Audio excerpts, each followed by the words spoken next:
En nombre de Vida Cámara y Pauta, les doy una cordial bienvenida al cuarto encuentro del ciclo 2021 de Conversaciones con Vida, que hoy aborda el tema cáncer de mama, prevención y nuevos tratamientos.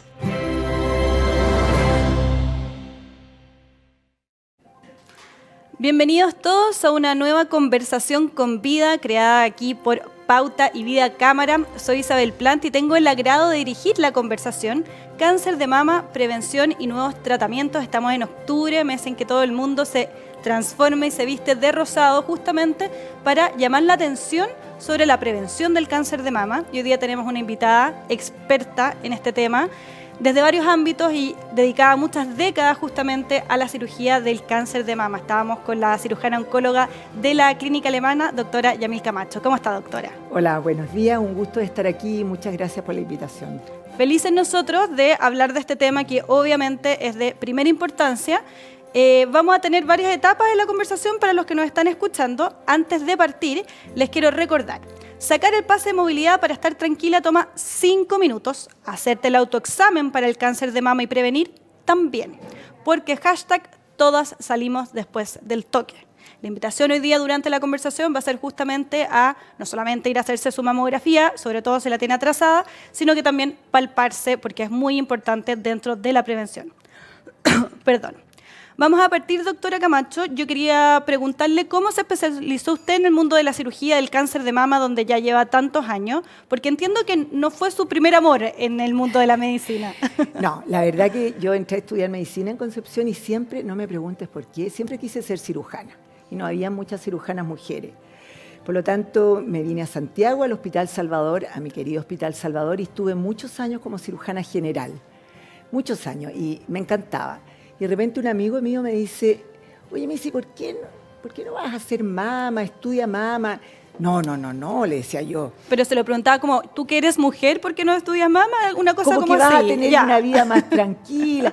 Bueno, y al final me dijo, mira, después vuelve y vas a hacer mama y todo lo que sea digestivo. Bueno, me fui a hacer mama a la Católica y me fascinó. Y ahí volví y no quise hacer nada más.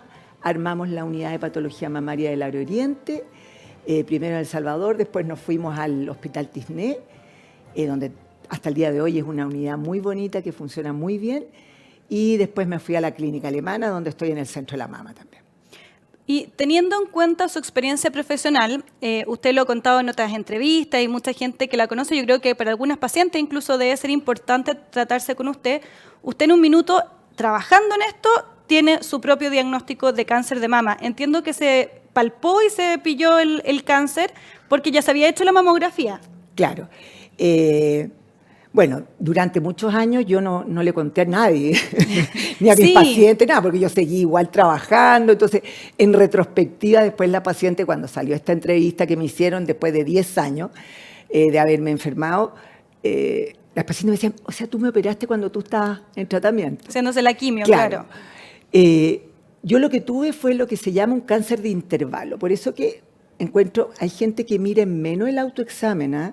Sí, el autoexamen nos sirve para detectar precozmente, porque normalmente una mama de tamaño promedio, una mujer se palpa el nódulo cuando mide 2 centímetros. ¿Ya? Que es que ya creció mucho. No mucho, o sea, es grandecito. Pero es muy útil en mujeres jóvenes, por ejemplo, lo que hablábamos antes, mujeres menores de 30 que no tienen por qué hacerse mamografía, pueden tener un cáncer. Y en el caso mío, yo me había hecho los exámenes en agosto y me palpé el nódulo en febrero. Perfecto, y ahí al tiro partió a hacerse los exámenes. Claro.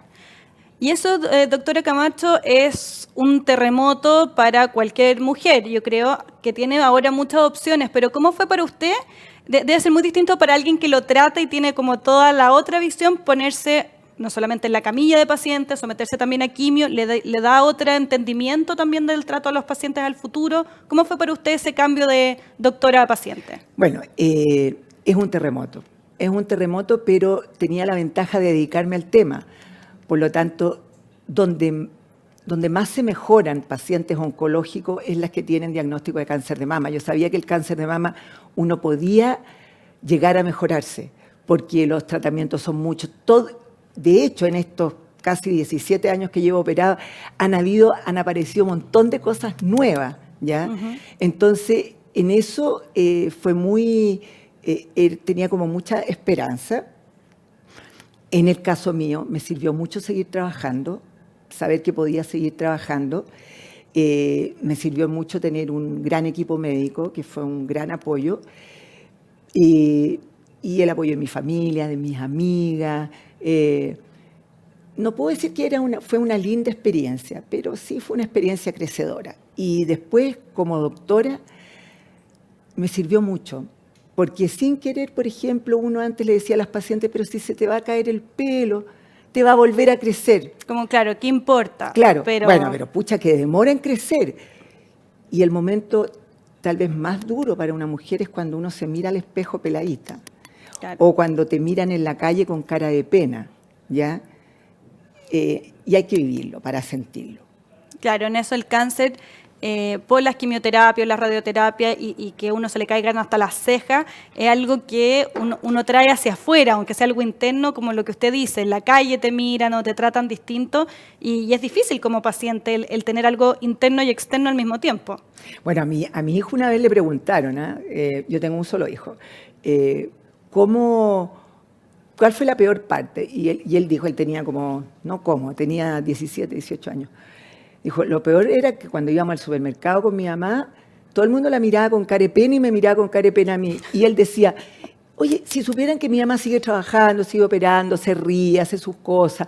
Yo lo único que hice, me cuidé desde el punto de vista de no salir en las noches, trabajaba, iba a mi casa y me cuidaba, hacía reposo, descansaba.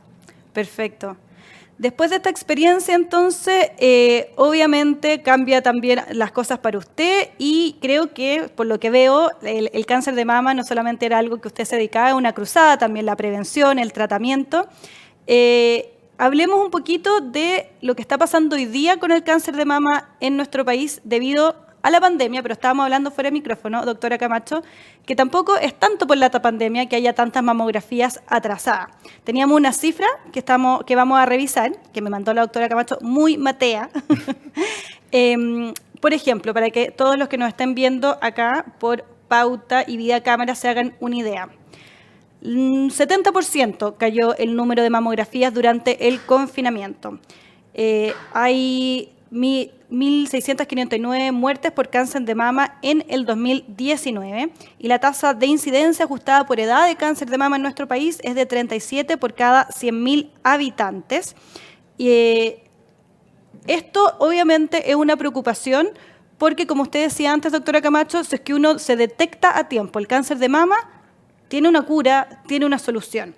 ¿Qué es lo que usted está viendo ahora en la consulta? Gente que está llegando muy atrasada, gente que se ve sorprendida, chuta, me debería haber hecho la mamografía 2 años y no me la hice. ¿Qué es lo que está pasando ahora en la situación hospitalaria con el cáncer de mama? Mira, yo aquí quiero hacer una diferencia que lamentablemente hay que hacer la diferencia que es totalmente distinta en nuestro país aún lo que es la medicina pública de la privada, ¿ya? En el caso de la medicina privada, las pacientes se están poniendo rápidamente al día con sus mamografías. El problema de la medicina pública es que en la medicina pública, antes de la pandemia, las mujeres se hacían pocas mamografías. Se hacen pocas mamografías. ¿Por qué será eso? ¿Por falta de información? Yo creo que sí. Yo creo que por falta de información y por desinformación también, ¿ya? De repente dicen que la radiación hace mal, eso se ha estudiado, la cantidad de radiación de una mamografía es mínima. Y desinformación y poca información. Si las mujeres supieran, yo pertenezco a la corporación Yo Mujer, donde se educa mucho a las pacientes, ¿ya? Si supieran que con una mamografía al año pueden disminuir el riesgo de morirse por cáncer de mama, las mujeres se la harían, ¿ya? O sea, tú tienes 2 maneras de prevenir el cáncer de mama. Una que es prevenirlo propiamente tal, que es tener el peso adecuado, hacer ejercicio 3 horas semanales, no abusar del alcohol. Eso es la manera para tratar. ¿Fumar incide? No está correlativo, perfecto. No. Y la prevención llamada secundaria, que es detectarlo en forma precoz, que es con una mamografía. y tú lo detectas en forma precoz, los tratamientos son menos agresivos, muchas veces no necesitan quimioterapia, conservan su mama, pero lo más importante, que tienen la probabilidad de mejorarse. Claro, de vivir todo el resto de su vida con este bache en el camino. Lo que usted decía, centrémonos en eso, de que si es que uno se hace la mamografía y se lo pilla a tiempo, puede incluso no llegar a hacerse quimioterapia. Uno comúnmente como paciente tiene siempre la asociación de cáncer, inmediatamente me quedo pelada o inmediatamente, claro, me quedo sin una mama. Entonces, no tiene por qué ser así si es que uno hace toda la prevención y hace todo el control, el chequeo normalmente. No tiene por qué ser así. O sea, un cáncer detectado en forma precoz, generalmente no va a quimioterapia y la mujer conserva su mama. Perfecto. ¿Qué es lo que cuando usted como es cirujana, la paciente llega a usted con un diagnóstico ya de que me encontraron algo, ¿no? ¿Qué es lo primero usted como doctora, qué es lo que hace, cómo se empieza a trabajar el equipo multidisciplinario que entiendo tienen para tratar una paciente de cáncer de mama? O sea, si es que yo voy ahora y me hago una mamografía y me notan un poroto, ¿qué es lo que viene después para mí como paciente cuando llego a su consulta, doctora Camacho? Mira, me encantó esa pregunta porque lo primero que yo le digo a las pacientes, no le puedo decir tranquila, no, sí, no. Y no lo que uno no quiere escuchar, yo creo. Es como, no, lo primero que esto es fome. No, lo primero que le digo a la paciente, y uso esta palabra, no hay que ser atolondrada. Porque cuando te hacen el diagnóstico, la paciente llega a la consulta y lo único que quiere es operarse. Entonces le digo, no, hay que hacer las cosas bien. Entonces hay muchas cosas fuera del cáncer propiamente tal que uno debe fijarse. Por ejemplo, si es una niña joven, ¿quieres tener más hijos? Porque si quiere tener hijos y yo veo que este cáncer va a la quimioterapia, primero tiene que congelar huevitos. Claro. ¿Ya? Si tiene algunos factores de riesgo, hacerse una consultoría genética para ver si tiene una mutación. Y si tiene una mutación, puede que la paciente se quiera sacar las dos mamas. O sea, hay un montón de otras cosas que preguntarle. Explicarle lo que es la garantía explícita en salud o GES. Aunque llegue a la clínica alemana, es mi deber legal explicarle que esta patología está garantizada por una ley y qué significa. Entonces, y después de eso, ver cómo es su entorno familiar, cómo es su entorno desde el punto de vista de los seguros de salud, para orientar bien a la paciente. Y uno pide una biopsia. Con el resultado de la biopsia, uno ahí primero confirma que es un cáncer, antes no. O sea, mientras yo no tenga una biopsia... Claro, porque poroto no es igual a cáncer. No, hay muchos nódulos que parecen cáncer y después no lo son, y al revés. Entonces, la biopsia es lo que me va a certificar. Y con la biopsia yo voy a ver qué tipo de tratamiento es el más adecuado para la paciente. Y para eso nosotros tenemos un comité. Un comité que está integrado por cirujanos plásticos, los que hacen la quimioterapia, los que hacen la radiación, psicóloga, kinesióloga. O sea, estamos consejera genética, entonces todos vemos si esa paciente, por ejemplo, es mejor operarla o hay algunos casos en que es mejor partir por quimioterapia. ¿Eso pasa en los casos donde hay que quizás achicar el tumor o el poroto y después operarlo para que sea más fácil? Eso y también en cánceres que vemos que son muy agresivos, que su riesgo sería que se diseminaran, entonces la quimioterapia como que los controla. Entonces, eso es lo que discutimos. Ya no es como antes que uno llegaba y se operaba. Ahora no. Se ve qué es lo que tiene la paciente, qué tipo de tumor y qué es lo mejor para ella. Y ella también tiene mucho que decir porque, por ejemplo, hay pacientes que yo le podría conservar la mama, pero conversado, la paciente dice no, que prefiere sacarse la mama. Y uno lo conversa. Entonces, a eso iba yo con el no ser atolondrada, en el sentido de discutir bien las opciones, de modo que llegara a la primera parte del tratamiento segura y habiendo entendido las opciones. Doctora Camacho, y por la pandemia, volviendo al punto anterior que hablábamos, que hay mucha mamografía atrasada, pero que eso era algo constante. ¿Usted está viendo más casos que están llegando ya con cáncer a su oficina con relación a lo que había visto hace un par de años? ¿Está con más pacientes?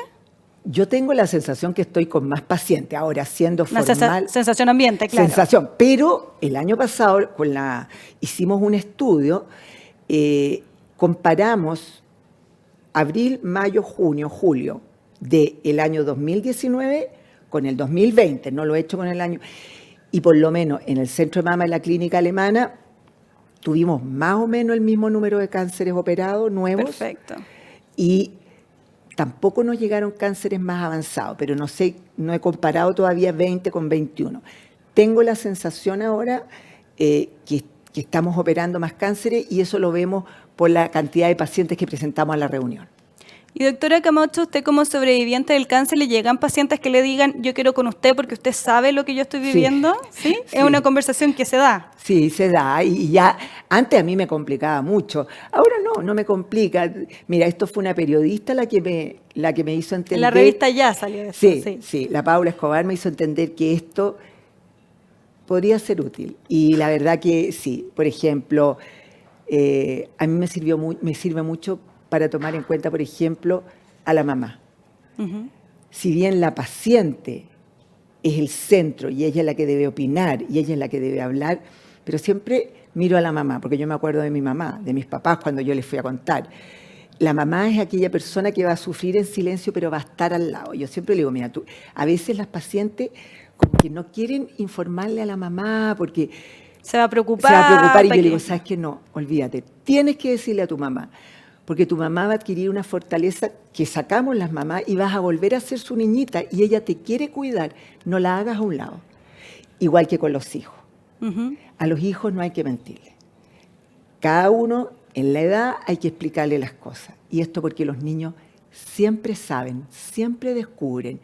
Y los niños, como tienen un imaginario catastrófico, a veces la cosa no es tan terrible, pero para ellos siempre es terrible y sufren en silencio. Siempre piensan que la mamá se va a morir, porque nadie les cuenta. Entonces yo le digo, mira, llegado el momento tienen que sentarse con los niños y explicarles el proceso que viene. Entonces esas dos cosas también me tocó vivirlas a mí y eso me ha servido mucho. Claro, importante en ese sentido siempre dentro de los medios que se pueda, lo que hablábamos que la salud pública y la salud privada son bien distintas, pero que las pacientes que tengan un diagnóstico de cáncer de mama tengan también apoyo psicológico o psiquiátrico y que eso también sea algo para el entorno familiar completo, me imagino, ¿no? Mira, ahí yo te digo, y voy a mencionarlo porque realmente tiene toda mi admiración el doctor Montt, que es el director del Hospital Luis Tisné. Con él llegamos a armar una unidad del Área Oriente, el Hospital Nuevo. Y él nos dio todo el apoyo para hacer una unidad de mama como debe ser. O sea, nosotros ahí fuimos la primera unidad que tuvo una psicóloga, ¿ya? Uh-huh. Tuvimos reconstrucción mamaria que no se hacía en hospitales públicos. Empezamos a ocupar los pabellones en las tardes. Entonces, realmente, y teníamos nuestra comilla base de datos, que era un tremendo libro donde teníamos a todas nuestras pacientes. Y yo siento que en esa unidad trabajábamos muy bien, muy bien. O sea, tal vez con la hotelería distinta, claro, pero le entregamos las mismas cosas que estoy entregando yo, más o menos las mismas cosas en la clínica, ya siendo una atención multidisciplinaria. Entonces, se puede.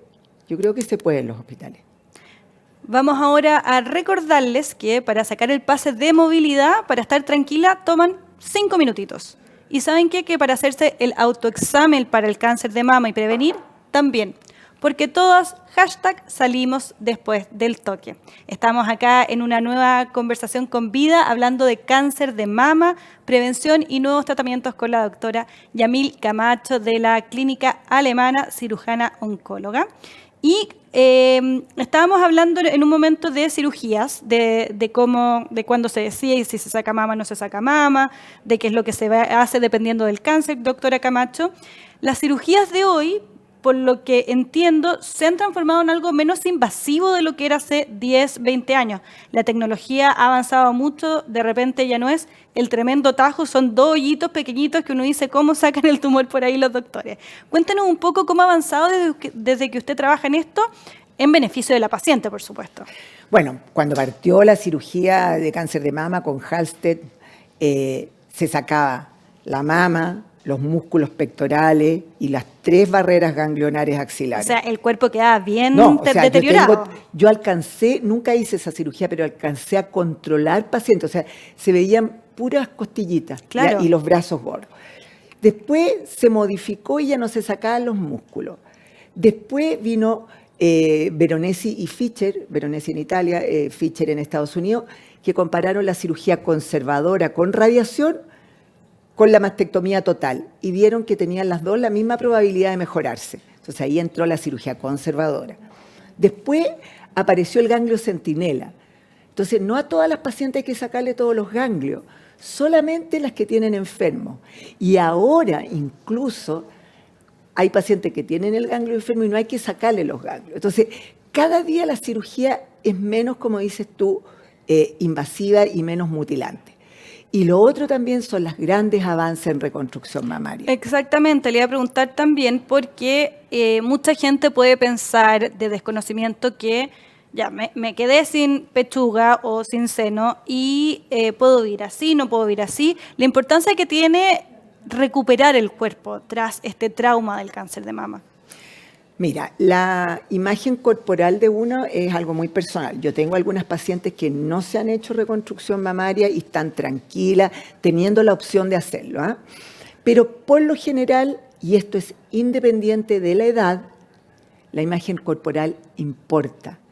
Es un mito pensar que una mujer de 80 años no le interesa tener, aunque sea la forma, si es que le sacamos la mama.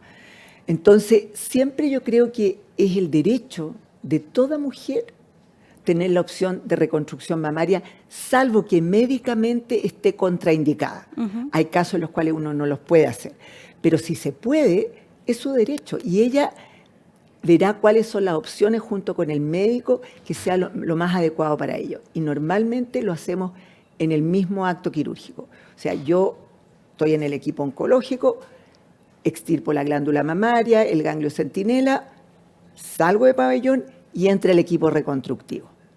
Es una sola gran operación, claro, para no hacer que la paciente pase varias veces por el quirófano. No. Muchas veces las reconstrucciones pueden ser en un tiempo, en dos pueden tiempos. Requerir más. Todo depende del caso. Pero la mujer se va al menos con un expansor, que es una bolsita que uno va llenando con agua para la piel que se empieza a soltar. Claro, sí lo he visto. Hablé usted del ganglio centinela y que es muy importante. Para los que no entendemos de eso, también, de nuevo, por lo que uno cuchichea finalmente después de que sabe que alguien le dio cáncer o alguien cercano tiene cáncer, yo por mucho tiempo entendía que si el cáncer de mama le tocaba el ganglio a la paciente, no había caso, no iba a poder haber mejoría posible. Pero entiendo que eso no es así. No, lo ideal es que los ganglios estén sanos. Entonces, antes, para saber eso, sacábamos todos los ganglios de la axila. Y como conversamos fuera de micrófono, hay muchas mujeres que tienen los brazos gordos cuando uno saca ganglios. Entonces, si yo veo una paciente con el brazo gordo y tenía sus ganglios enfermos, uno dice, bueno, era lo que había que hacer. Pero cuando me toca ver pacientes con sus bracitos gordos, antes de que se descubriera el ganglio centinela y todos los ganglios estaban sanos, Claro, ahora, le afectaste la movilidad. Lo del brazo gordo, para los que no están viendo, tiene que ver con cómo quedan conectados los vasos sanguíneos. Al sacar los ganglios, uno afecta el drenaje linfático del brazo. Entonces, la linfa le cuesta volver y se empieza a acumular. Eso se trata con kinesiología normalmente, para mejorar un poco la calidad de vida. Ahora hay técnicas de microcirugía que ayudan mucho. Entonces usted se dio cuenta que se podía entonces evitar este tipo de consecuencias que tienen a veces la cirugía si es que el ganglio está sano. Entonces de ahí todos los médicos empezaron a no sacarlo obligatoriamente. Claro, ahí empezamos con la técnica del ganglio centinela. Que es como, hay un ganglio que manda al resto. Claro, la teoría era la siguiente, esto partió con Morton en melanoma, o sea, el tumor en sí drena a los ganglios. ¿Ya? Los tumores se ramifican de dos maneras, por la vía linfática o por la vía hematógena, ¿ya? O sea, por la sangre. Pero drena a los ganglios. Y se vio que generalmente hay un ganglio que es el primero. Y de ese ganglio drena a los demás. Por lo tanto, si este ganglio está sano, los demás están sanos. Entonces, ¿cómo identificamos ese? Porque uno abre una axila y no se ve nada, no se ven ni los ganglios. Se identifica de dos maneras. Uno, por medio de una sustancia radioactiva. Entonces nosotros tenemos una especie de lápiz que vamos metiendo en esta incisión pequeña en la axila y centellea. Y otra, inyectamos un colorante azul patente. Entonces, lo que centellea,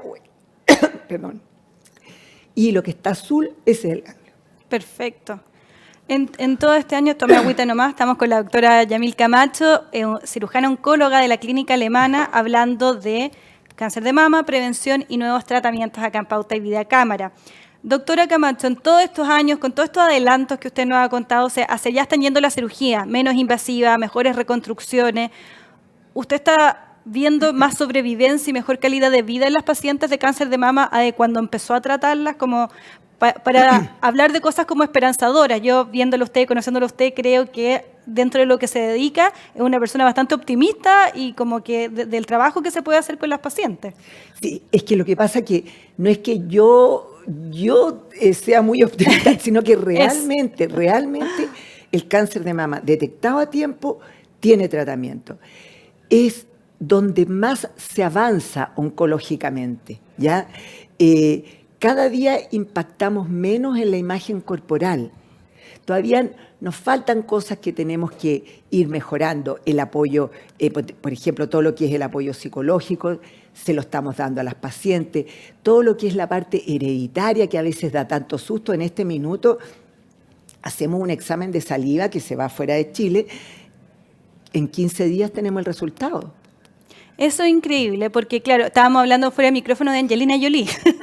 Para los que nos están viendo, porque Angelina Jolie, de manera muy publicitada, se hizo doble mastectomía preventiva. Su mamá murió de cáncer de mama siendo joven, entonces ella dijo que se había hecho este test genético que le decía que podía tener preponderancia de cáncer de mama y que ella optó por hacerse doble mastectomía para prevenirlo. ¿Qué tanto uno puede confiar en los exámenes genéticos? Si mi mamá tuvo y mi abuela tuvieron cáncer de mama, yo debería empezar con la mamografía más joven. ¿Sirve esta doble mastectomía? ¿Cómo funciona eso, doctora Camacho? Primero, la mamografía en estricto rigor, si yo soy bien rigurosa, los estudios avalan la mamografía entre los 40 y los 70 años. Hay gente que la hace cada 2 años, Europa y Estados Unidos la hace anual.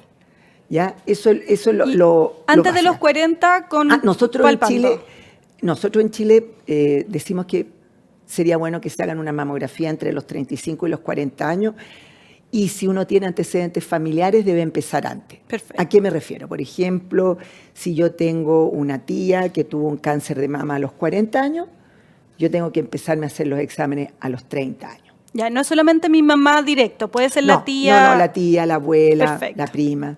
¿Ya? Ahora, ¿cuándo uno se hace un estudio genético? ¿Qué es lo que es un estudio genético? Es para ver si yo tengo algún problema en los cromosomas, alguna mutación que me confiera más riesgo de hacer un cáncer de mama, más riesgo que la población normal. Entonces, ahí hay varias, un listado, por ejemplo, si hay un cáncer de mama en el hombre, en la familia, si hay 3 cánceres de mama en la familia, si hay cánceres de mama en parientes muy jóvenes, uno va y consulta a la consejera genética. Perfecto. La consejera genética te hace el pedigrí y te dice, mira, tú tienes un riesgo mucho más grande que la población general, por lo tanto te recomiendo hacerte un estudio genético. ¿Qué estudio genético? Ahí lo ve ella, pero generalmente pedimos un panel de 12 o 19 mutaciones para mama. Va a un laboratorio, se toma la muestra de saliva, esto se va afuera, y vuelve el resultado. Y el resultado puede ser 3. Puede decirte que no tienes nada, puede decirte que tienes una mutación, y ahí uno ve, por ejemplo, BRCA2, que es el de la Angelina Jolie, uno le dice, mira, tú tienes más riesgo de hacer un cáncer de mama, pero también de ovario y de trompa. Pues es como la genética de cáncer, no solamente mamario, claro, como puede ser cualquier tipo. O tienen más riesgo de cáncer de colon, o tienen más riesgo. Y ahí vienen, ¿qué es lo que podemos hacer? Entonces, centrados en mama. En este minuto hay no solamente el BRCA1, el BRCA2, sino que hay PALB2, PTEN, un montón de otras mutaciones que aumentan el riesgo de cáncer de mama. Y eso no es sinónimo de sacarse las mamas. Ahí uno tiene 2 alternativas. Me voy a referir a mama, no a ovario. Sí. Uno puede hacer un control más seguido y con otras herramientas. Si yo tengo una mutación, lo que hay que hacer es controlarse cada 6 meses, mamografía y ecografía mamaria, y a los 6 meses una resonancia nuclear magnética de mama. Ya, hay que estar mucho más encima. Claro. O bien sacarse las mamas. Y cuando uno opta por sacarse las mamas, la paciente tiene que entender, como dijo Angelina Jolie, que esto no previene en un 100%, sino que más o menos 95, 97% disminuye la probabilidad de hacer un cáncer de mama. Y lo otro que hay que entender cuando uno tiene una mutación, que no es que uno vaya a hacer un cáncer de mama. Claro, no uno es... tiene más riesgo. Perfecto. Entonces, cuando tú descubres una mutación, por ejemplo, en una familia y hay gente muy joven, muchas veces, por ejemplo, se espera que tengan sus hijos y después ellas ven lo que van a hacer, porque como te digo, no es condición sine qua non que vayan a hacer el cáncer. Ya, claro. Entonces, ahí en el caso de una paciente joven que se hace este examen porque su madre, la abuela, la tía tuvo cáncer, hay tiempo para tomar decisiones. Y mientras tanto no es tampoco se hacen para los exámenes más seguidos. Claro, no es para morirse ahí de que esto es una sentencia de que voy a tener cáncer en 10 años más. No, es un riesgo. Ahora, qué increíble cómo ha avanzado en esta conversación, doctora Camacho, cómo ha avanzado, desde hace cuánto existen los exámenes genéticos para que uno pueda tener eso. No sé, pero sí sé que cuando yo partí haciendo mama hace más de 15 años, esto era un examen prácticamente prohibitivo, había que ir a Estados Unidos y tomárselo. Claro. Ahora es un examen que está al alcance de muchas personas, tiene un costo de $250. Ah, no es tan caro. Claro, y además, si te sale una mutación y toda la familia cercana tuya se puede hacer el test, si te lo haces dentro del mes, no les cobran. Ah, increíble. Entonces, y antes yo me acuerdo, la primera vez que llegó a Chile valía como, si no me equivoco, como $6.000. Es que eso le iba a decir, O $250, obviamente son 200.000 pesos, pero uno pensaría que podría costar 5 millones de pesos. Bueno, entonces para los que sí nos estén viendo y que tengan prevalencia de cáncer de mama en la familia o de algún cáncer, para que estén al día con su doctor.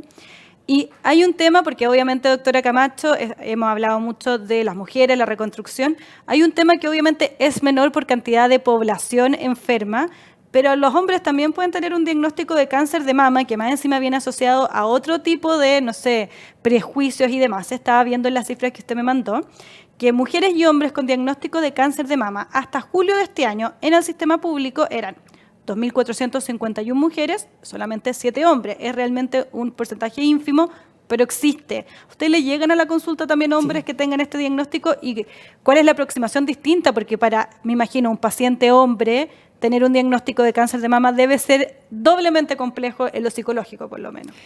Así es. Bueno, el hombre obviamente consulta porque se palpa un nódulo. ¿Ya? O sea, eso es lógico. Y muchos de ellos, como dice, les complica, porque igual tienen que ir a hacerse la mamografía. Pero como concepto general, se deben tratar igual que una mujer, salvo que en el hombre siempre se hace la mastectomía, porque es muy poquito, no hay espacio. Entonces, eso es la única diferencia, pero se hace ganglio centinela, si necesita quimioterapia, si necesita radiación, es más o menos igual. Pero el 1% de todos los cánceres de mama son en hombres. Qué poquito. Bueno, entonces es una enfermedad pero existe. Entonces sí, también es algo que hay que tener ahí en consideración. ¿Cómo ve usted ahora, doctora Camacho? No sé si usted está siempre, me imagino, informándose de todo lo que está pasando afuera con el mundo del cáncer de mama. Usted decía que también es el cáncer que más se trabaja. Yo tengo la impresión que es el que más se investiga, que hay más recursos identificados hacia allá. Creo que hay una revolución mundial en los últimos años, sobre todo de que todas las mujeres sepan que esto es sino prevenible, tratable y hacia dónde ve usted que se mueve la corriente mundial de la prevención del cáncer de mama. No solamente hagámonos la mamografía y estemos más al día, sino que nuevos tratamientos que están surgiendo o se prueban nuevas drogas. Yo sé que usted es cirujana, entonces que eso no lo trabaja directamente, pero ve que hay mucho más información constantemente, ¿o no? Mucho más. Mira, solamente te lo voy a resumir en un ejemplo. Existe un tipo de cáncer de mama que tiene una característica que tiene un oncogen que se llama HER2. No vamos a entrar en detalle. Ese era uno de los cánceres más agresivos que existía. Salió el tratamiento, ¿ya? El trastuzumab o Herceptina. Y ese solo tratamiento, duplicó la sobrevida de esas pacientes. Increíble. Es una droga cara y esa droga está en la ley Ricarte-Soto, porque era tal su impacto en la sobrevida. Entonces, esas mujeres que realmente tenían muy poca esperanza ahora Y no solamente eso, sino que ahora salió un hermano de ese que se llama Pertuzumab. Son todas drogas caras, pero que realmente impactan en la sobrevida. Y yo me siento súper orgullosa de nuestro sistema de salud. A mí me ha tocado estar en reuniones con otros países latinoamericanos y de verdad a veces no creen lo que nosotros tenemos. O sea, en cantidad de cobertura y también de tratamiento. Nosotros, la garantía explícita en salud, en cáncer de mama, no la tiene ningún país en Latinoamérica, ninguno. Nosotros garantizamos, el Estado garantiza la cirugía, la quimioterapia, la radioterapia, incluso la reconstrucción mamaria, ¿ya? Lo que pasa es que las personas no se informan.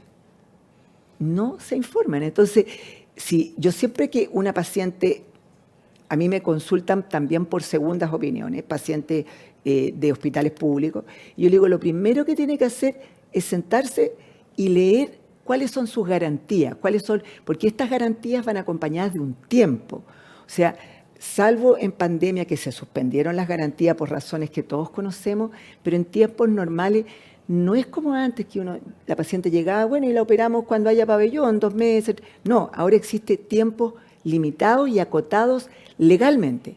Y si no, el hospital no los puede cumplir por distintas razones, es un deber legal derivarla a otro prestador para que se cumpla lo que garantiza la ley. Es decir, que en nuestro país, lo cual es realmente espectacular, ninguna paciente diagnosticada de cáncer de mama se va a morir esperando una camilla y una operación por tener la situación socioeconómica que tenga. Insisto, fuera de pandemia, porque en pandemia se cambió todo, pero digamos en el año 2019, 2018, todas las pacientes debían tratarse en tiempos garantizados por ley.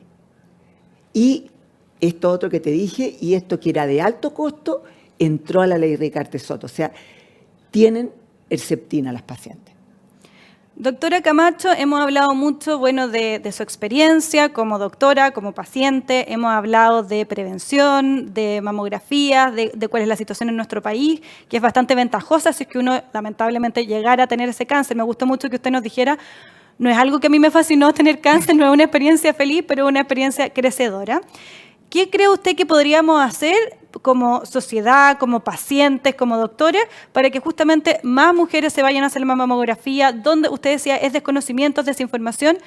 Uno igual ve las campañas, ve las cintitas rosadas, siente que igual hay un conocimiento, pero en algún lado estamos fallando para que 70% de las mamografías estén atrasadas. ¿Qué más debería saber la gente? ¿Dónde se puede informar? ¿Qué podemos hacer para acercar a ciudadanía y medicina? No sé, en su experiencia, ¿dónde estamos fallando ahí?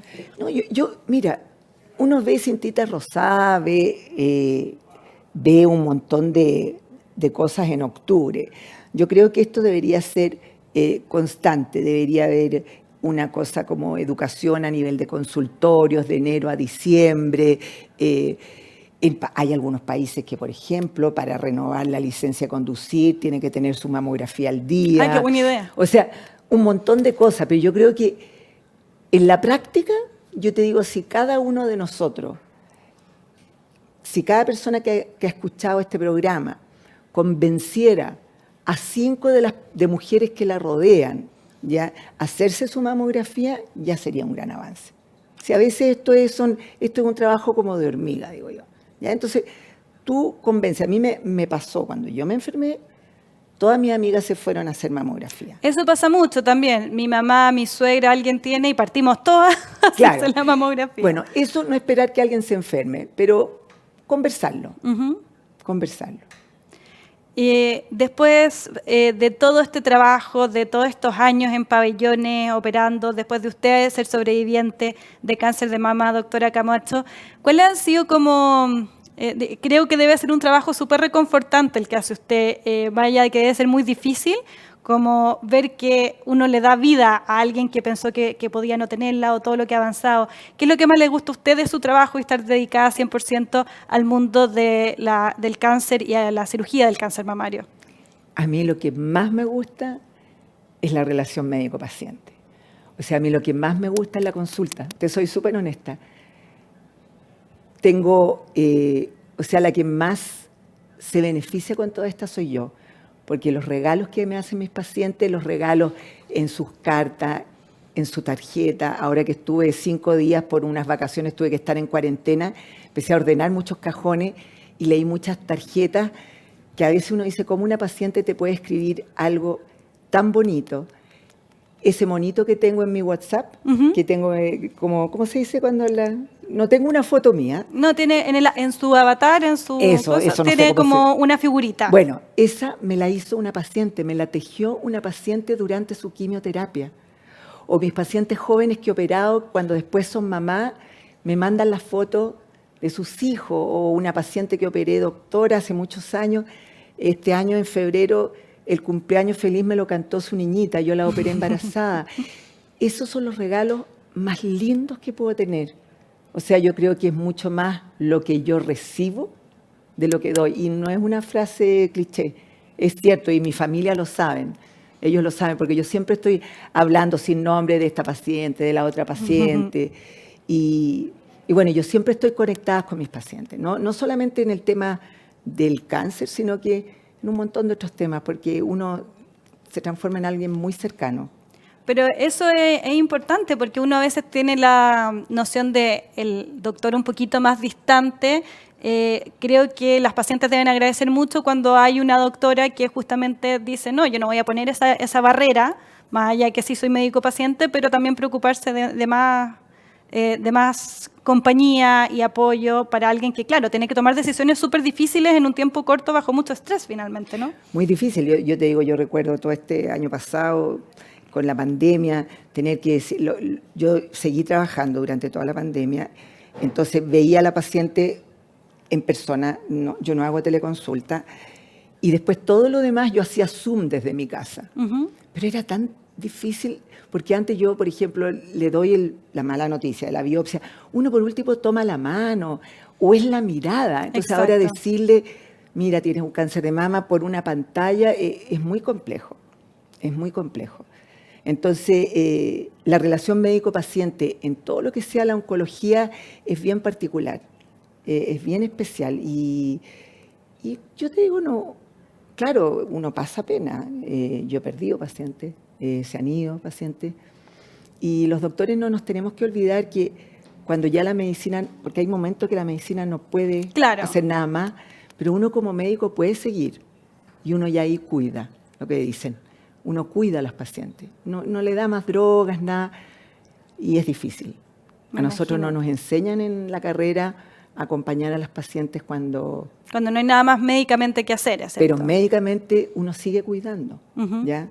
Entonces eso es importante y eso es porque uno ha establecido una relación de años con las pacientes. Si es que yo tengo un diagnóstico de cáncer de mama, me operan, me mejoro, radioquimio, lo que sea.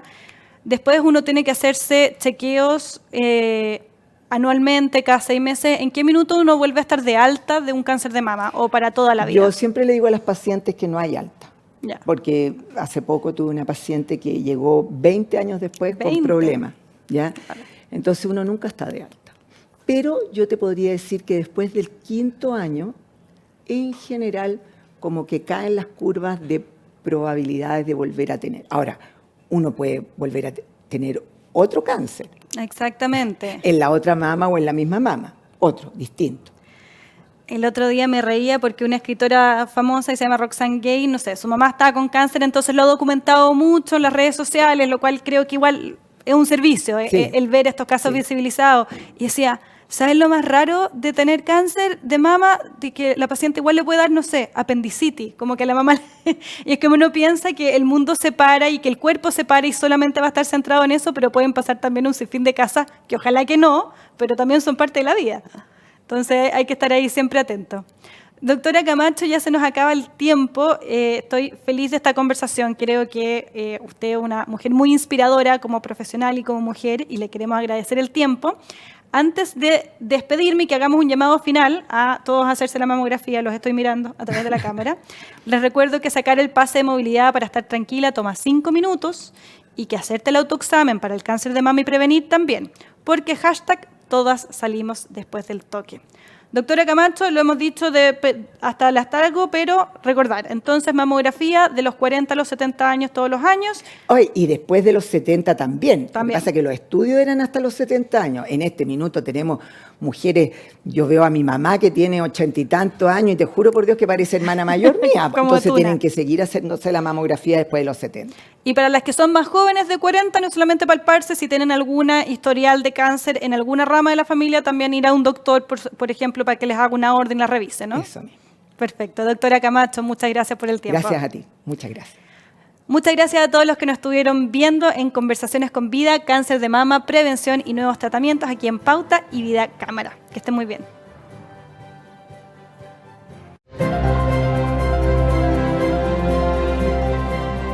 Esta fue la 4ª edición de Conversaciones con Vida 2021. Agradecemos sinceramente su presencia y los dejamos invitados a nuestro próximo encuentro.